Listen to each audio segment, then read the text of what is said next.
এবারে রমজান মাসটা মনে হচ্ছে খুব তাড়াতাড়ি চলে যাচ্ছে। এই তো সেদিন শুরু হলো রমজান, আর দেখতে দেখতে প্রায় শেষের দিকে। তবে এবারের রমজানের একটা আশ্চর্যের বিষয় হচ্ছে, এবার রোজা রেখে কোনো কষ্টই হচ্ছে না, কোনো ক্ষুধা বা পানির পিপাসায় লাগছে না। এবার মনে হয় আল্লাহ তাআলা আমাদের জন্য রোজা অনেক সহজ করে দিয়েছে। হ্যালো এভরিওয়ান, আসসালামু আলাইকুম। কি অবস্থা সবার? আশা করছি সবাই ভালো আছেন, সুস্থ আছেন।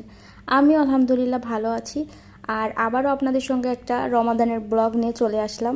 জানি না আপনাদের কাছে আমার ভিডিওগুলো কেমন লাগছে, যদি ভালো লাগে আর কেমন আপনারা ভিডিও দেখতে চান, কোন আইটেমের, অবশ্যই আমাকে কমেন্টে জানান। এখন রমজান মাস চলছে, আর সেহরি করার পর আজান দিলে নামাজ পড়ে তারপরে একটু শোয়া হয়, এরপর একটু ঘুম এসে যায়, আর এর জন্য দেরিতে ঘুম থেকে ওঠা। কিছু খেজুর আনা ছিল, সেগুলো আমি কৌটার মধ্যে খুব সুন্দর করে রেখে দিচ্ছি।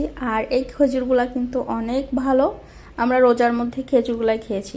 তারপরে কিছু বাজার করার ছিল, যেরকম আলু, আদা, এগুলো তো রোজার ভিতর খুবই লাগছে, কারণ আলুর চপ, আলুর ডিমের চপ এগুলো খাওয়ার জন্য রোজার মধ্যে আলুটা একটু বেশি খরচ হচ্ছে। তো আলু নিয়ে আসা হয়েছে, আর কিছু আদাও নিয়ে আসা হয়েছে। আর আদা কিন্তু আমাদের শরীরের জন্য খুবই উপকারী। কিছু কিছু রান্নায় আদা একটু দেওয়া হয়, খাইতেও বেশ ভালো লাগে, আর ঝাঁঝালো টাইপের হয়।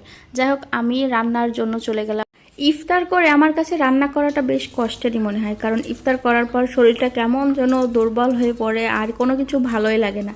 এই জন্য আমি ইফতারি বানানোর আগে একটু রান্না বাড়া সেরে নিই। তো আজকে আমি মুরগির মাংস রান্না করব, সব কিছু বাটা মশলাতে হাতে মেখে আলু দিয়ে একটু কষিয়ে নিয়েছি। তারপরে আমি মাংসগুলো দিয়ে দিচ্ছি।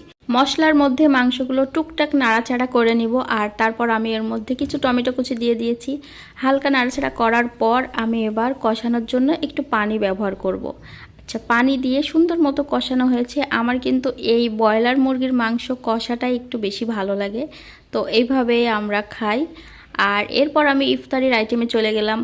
আমরা বাঙালিরা সবসময় ইফতারে একটু ভাজা পোড়া ছোলা বুট রান্না না হলে ইফতারটা যেন মজাই হয় না, এরকমটাই মনে হয় না, এরকমই আমরা খেয়ে থাকি। আমি ইফতারি তৈরি করার জন্য এখানে আলুর চপ করব। আলু ভর্তাটা মাখিয়ে নিয়েছি সুন্দর মতো, তারপরে ডিমের চপও বানাবো। চপগুলো তৈরি করার জন্য এখানে আমি বেসনের যে বেটারটা করে নেব, এখানে আমি বেসন নিয়েছি, আর নিয়েছি চালের গুঁড়া। চালের গুঁড়াতে কিন্তু এটা খুব ক্রিস্পি হয় বা মুচমুচে থাকে। তারপরে এখানে শুকনা মরিচের গুঁড়া, আদা রসুন পেস্ট সব কিছু সুন্দর মতো নিয়ে আস্তে আস্তে পানি দিয়ে মাখবো। আর এটা যদি ভালো হয় তাহলে কিন্তু চপও ভালো হয়। তো আজকের ভিডিওটা এই পর্যন্তই। সবাই ভালো থাকবেন, আল্লাহ হাফেজ।